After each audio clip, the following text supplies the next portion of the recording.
دابینکردنی ئەمنیەتی دەرونی خەڵک لە گرەوی ڕووخاندنی شۆڕشکێرانەی کۆماریی ئیسلامیدایە. ڕۆژنامەی ئاسیای چاپی تاران لە ژمارەی ڕۆژی دوێنێ خۆیدا باسی لە چوونەسەرەوەی ئاستی دەروونپەرێشی لە کۆمەڵگای ئێران کردووە. ئەم ڕۆژنامەیە لەسەر زاری دکتۆر حەمید ڕەزا موهاجرانی بەڕێوەبەری ناوەندی لێکۆڵینەوەی ئەعسابی کاربوردی زانکۆی ئازادی ئیسلامی دەنووسێت 30% لە جەمعیەتی ئێران تووشی نەخۆشی ئەعساب و دەروون هاتوون. 1 ساڵ لەمەوبەر وەزارەتی تەندروستی کۆماریی ئیسلامی لە لێکۆڵینەوەیەکی ڕەسمی خۆیدا ئەم ئامارەی نزیک بە 21 میلیۆن کەس لە ئێران ڕاگەیاند. بەپێی راپۆرتی ئێعتماد ئانلاین، ئامارەکانی وەزارەتی تەندروستی کۆماریی ئیسلامی ئاشکرایان کردووە کە نزیکەی 21 میلیۆن کەس، واتە نزیکەی 30% خەڵکی ئێران تووشی دەروونپەرێشی هاتوون. مەجید سادقی جێگیری سەرۆکی ئەنجومەنی دەروونناسی ئێران ڕایگەیاندووە کە ئاماری نەخۆشانی دەرونی وە پێش زۆرێک لە نەخۆشیە جەستەییەکان کەوتووە و لە هەر 4 بنەماڵە 1 کەس دەرگیری نەخۆشی دەرونین. لە راپۆرتی وەزارەتی تەندروستی و دەرماندا هاتووە کە 60% خەڵک لە نەخۆشی دەرونی خۆیان ئاگادار نین، 40% خەڵکیش سەرەڕای ئاگاداربوونیان سەردانی پزیشک ناکەن.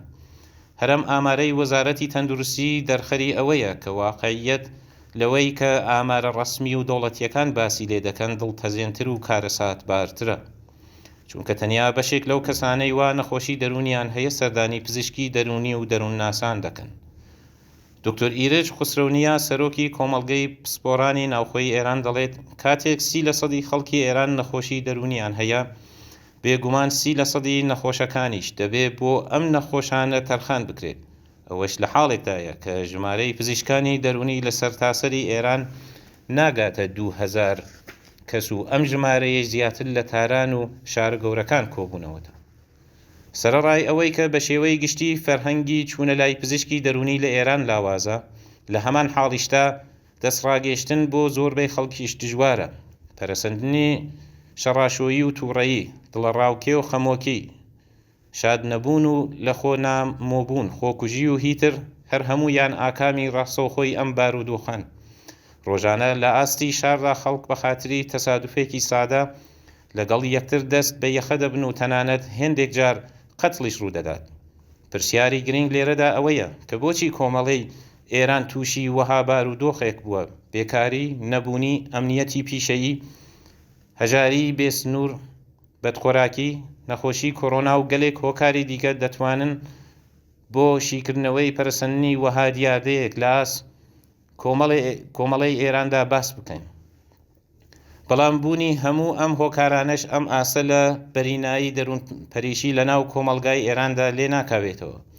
ئەگەرچی هەموو ئەم نەهامەتی و ئازارە کۆمەڵایەتیانش خۆیان سەرچاوە گرتوو لە دەسەڵاتی ڕژیمی ئیسلامی لە ئێرانن، بەڵام لە ڕاستیدا سەرکوتی دەوڵەت و سوکایەتی بەردەوام بە خەڵک لەلایەن ئەم ڕژیمەوە هۆکاری سەرەکی ئەو بارودۆخەیە کە بەسەر کۆمەڵی ئێران هاتووە.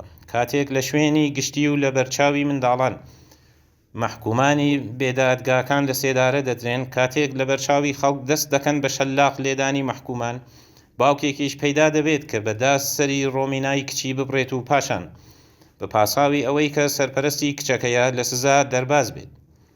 دایک و باوکێکیش کوڕە دەرهێنەر و زاوا و کچەکەیان لەتلت دەکەن و دواتر بە پاساوی بێمانە لەم کردەوەیانە دیفاع دەکەن.